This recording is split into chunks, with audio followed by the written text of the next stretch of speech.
നമസ്കാരം. വനമാലിയിലേക്ക് ഏവർക്കും സ്വാഗതം. ശ്രീമദ് ഭഗവത്ഗീതയിലെ 1-ാം അധ്യായമായ അർജുന വിഷാദ യോഗത്തിലെ 25 ശ്ലോകങ്ങൾ നമ്മൾ വായിച്ച് അർത്ഥം പറഞ്ഞു. ഇന്ന് 26-ാമത്തെ ശ്ലോകം മുതൽക്ക് നമുക്ക് വായിക്കാം. തത്രാപശ്യത് സ്ഥിതാൻ പാർത്ഥ പിതൃനഥ പിതാമഹാൻ ആചാര്യാൻ മാതുലാൻ ഭ്രാതൃൻ പുത്രാൻ പൗത്രാൻ സഖീംസ്തഥാ. അടുത്ത ശ്ലോകം. ശ്വശുരാൻ സുഹൃദശ്ചൈവ സേനയോരുഭയോരപി താൻ സമീക്ഷ്യ സ കൗന്ദേയ സർവാൻ ബന്ധൂനവസ്ഥിതാൻ. ഇവിടെ നേരത്തെ സഞ്ജയൻ പറഞ്ഞു എന്ന് പറഞ്ഞിട്ടാണ് തുടങ്ങിയത്. സഞ്ജയൻ ധൃതരാഷ്ട്ര മഹാരാജാവിനോട് ഇങ്ങനെ പറഞ്ഞു എന്ന് പറഞ്ഞിട്ട് ഭഗവാൻ ശ്രീകൃഷ്ണൻ രഥത്തെ 2 സേനകളുടെയും മധ്യത്തിൽ കൊണ്ടു നിർത്തിയിട്ട് അർജുനനോട് ഈ ചേർന്ന് നിൽക്കുന്ന കൗരവ സൈന്യത്തെ കണ്ടാലും എന്ന് പറഞ്ഞു എന്നതുവരെയാണ് നമ്മൾ പറഞ്ഞത്.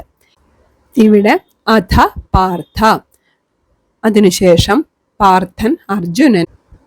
തത്ര ഉഭയോ സേനയോ അപി, അവിടെ നിൽക്കുന്ന ആ 2 സൈന്യങ്ങളിലും സ്ഥിതാൻ നിൽക്കുന്ന പിതൃൻ പിതാക്കളെയും പിതാമഹാൻ പിതാമഹരെയും മുത്തച്ഛന്മാരെയും ആചാര്യാൻ ആചാര്യന്മാരെയും ഗുരുക്കന്മാരെയും മാതുലാൻ അമ്മാവന്മാരെയും ഭ്രാതൃൻ സഹോദരങ്ങളെയും പുത്രാൻ പുത്രന്മാരെയും പൗത്രാൻ പൗത്രന്മാരെയും സഖീൻ സ്നേഹിതരെയും തഥാ അതുപോലെ തന്നെ. ഇനി അടുത്ത ശ്ലോകത്തിലാണ് ബാക്കി ആൾക്കാരെ പറയുന്നത്. ശ്വശുരാൻ ഭാര്യാപിതാക്കന്മാർ, സുഹൃദ മിത്രങ്ങൾ, പിന്നെ തത്ര അപശ്യത് അവിടെ കണ്ടു എന്ന് ആദ്യം ചെല്ലിയ ശ്ലോകത്തിൽ നിന്ന് എടുക്കണം.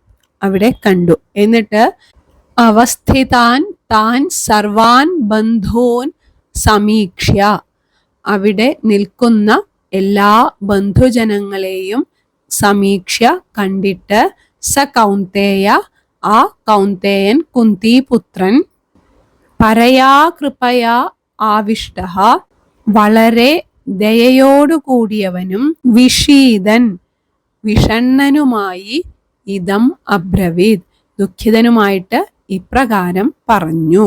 ഇനി ഉള്ള 2 വരി അർജുനൻ പറഞ്ഞതാണ്. അർജുന ഉവാച എന്ന് പറഞ്ഞിട്ടാണ് അടുത്ത 2 വരി. അതിനു മുന്നേ ഇതിന്റെ അർത്ഥം ഒന്നുകൂടി പറയാം.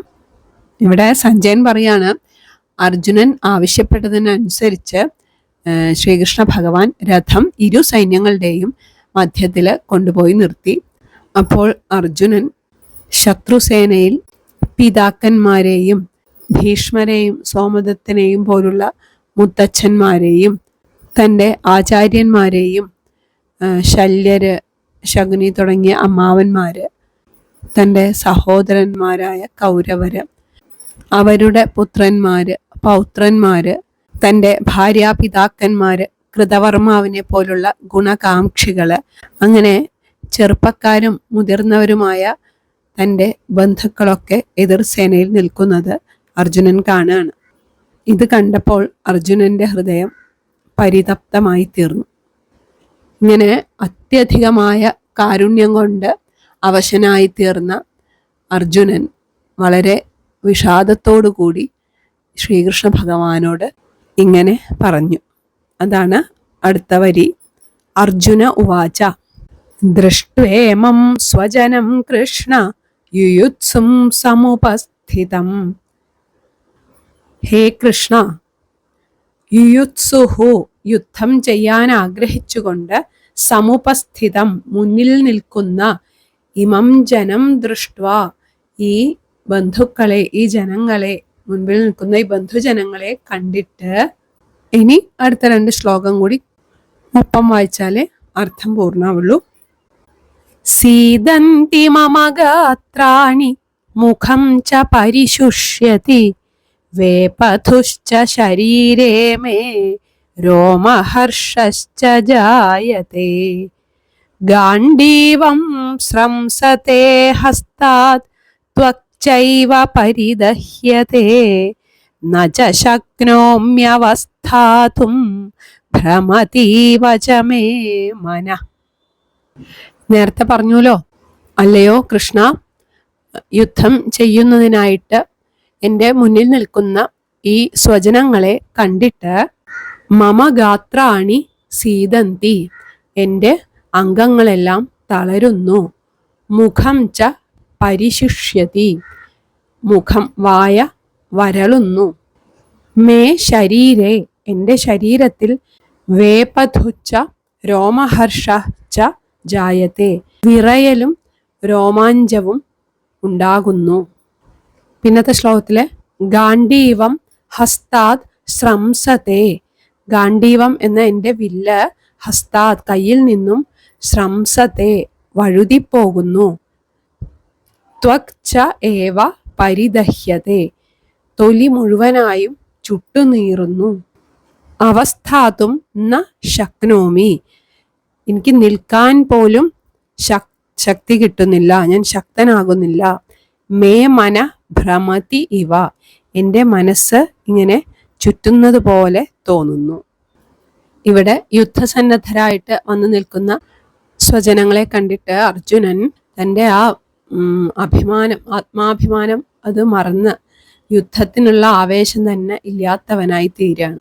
ആ യുദ്ധഭൂമിയിൽ എതിർപക്ഷത്ത് നിൽക്കുന്ന ബന്ധുമിത്രാദികളെ നേരിട്ട് കണ്ടപ്പോൾ ഈ യുദ്ധത്തിൽ തനിക്ക് ഇവരെയെല്ലാം വധിക്കേണ്ടി വരും എന്ന ചിന്ത, അതിൽ നിന്നുണ്ടായ സഹതാപാധിക്യത്താൽ അദ്ദേഹം വല്ലാതെ ദുഃഖിതനാവുകയാണ്.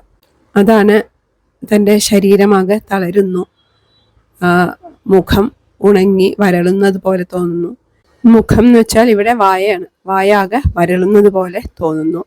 പിന്നെ ആ ദേഹത്ത് ഒരു വിറയലും രോമാഞ്ചവും ഒക്കെ ഉണ്ടാകുന്നു. ഇങ്ങനെ കൈകൾക്ക് വില്ല് പിടിക്കാനുള്ള ശക്തി ഇല്ലാതെയായി. അതാണ് ഗാണ്ഡീവം എൻ്റെ കയ്യിൽ നിന്നും വഴുതിപ്പോകുന്നു. ഗാണ്ഡീവം എന്ന് വെച്ചാൽ അർജുനന്റെ വില്ലിന്റെ പേരാണ്. ആ വില്ല് ഇതാ എൻ്റെ കയ്യിൽ നിന്ന് താഴേക്ക് വീഴുന്നു.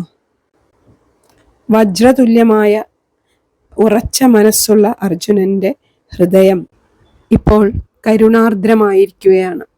അർജുനനിൽ ഇങ്ങനൊരു പ്രതികരണം ഉണ്ടായത് ഹൃദയ ദൗർബല്യം കൊണ്ടല്ല, ആ മൃദുല ഹൃദയത്വം കൊണ്ടാണ് എന്നാണ് എനിക്ക് തോന്നുന്നത്. ഭഗവത് ഭക്തരിൽ ഇത് സ്വാഭാവികവുമാണല്ലോ. ഇനി അടുത്ത ശ്ലോകം നോക്കാം.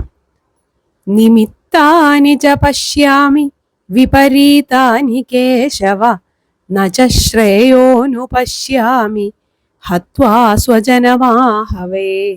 അല്ലയോ കേശവ, വിപരീതാനി നിമിത്താനി ച പശ്യാമി. വിപരീതമായ അശുഭങ്ങളായ നിമിത്തങ്ങൾ, ശകുനങ്ങൾ ഞാൻ കാണുന്നു. ആഹവേ എന്ന് വെച്ചാൽ യുദ്ധത്തിൽ സ്വജനം ഹത്വ, സ്വജനങ്ങളെ ഹനിച്ചിട്ട് കൊന്നിട്ട് ശ്രേയ ച ന അനുപശ്യാമി, ഒരു ശ്രേയസ്സും ഞാൻ കാണുന്നില്ല, ആഗ്രഹിക്കുന്നില്ല എന്ന് തന്നെ. അതായത് അർജുനൻ പറയാണ്, ഈ യുദ്ധത്തില് ഈ ബന്ധുമിത്രാദികളെയൊക്കെ വധിച്ചിട്ട് തങ്ങൾക്ക് ഒരു നന്മയും ഉണ്ടാകുമെന്ന് എനിക്ക് തോന്നുന്നില്ല. ശത്രുപക്ഷത്ത് നിൽക്കുന്ന തൻ്റെ ബന്ധുക്കളെ കണ്ടപ്പോൾ അർജുനനുണ്ടായ വികാരവിക്ഷോഭം, അതുകൊണ്ടാണ് തൻ്റെ അവയവങ്ങൾ തളരുന്നത് പോലെയും മനസ്സ് വിഭ്രാന്തി കൊണ്ട് ചുറ്റിക്കറങ്ങുന്നത് പോലെയും തൊണ്ട വരളുന്നത് പോലെയും കൈകൾക്ക് ബലക്ഷയം സംഭവിച്ച ഗാണ്ഡീവം വഴുതി വീഴുന്നത് പോലെയും ഒക്കെ അനുഭവപ്പെട്ടത്. അതുപോലെ ഈ ബന്ധുമിത്രാദികളെ വധിക്കുക എന്നുള്ള ഈ പാപം ചെയ്തിട്ട് തങ്ങൾക്ക് ഒരു ശ്രേയസ്സും ലഭിക്കയില്ല എന്ന് തന്നെ അർജുനൻ അപ്പോൾ ചിന്തിക്കുകയാണ്. ശോകഗ്രസ്തനായ അർജുനന്റെ ഇത്തരം വാക്കുകളാണ് ഇനി കുറച്ച് ശ്ലോകങ്ങളിൽ കൂടി നമുക്ക് കാണാൻ സാധിക്കുന്നത്. അത് നമുക്ക് അടുത്ത ദിവസം വായിക്കാം. എല്ലാവർക്കും നല്ലത് മാത്രം വരട്ടെ എന്ന പ്രാർത്ഥനയോടെ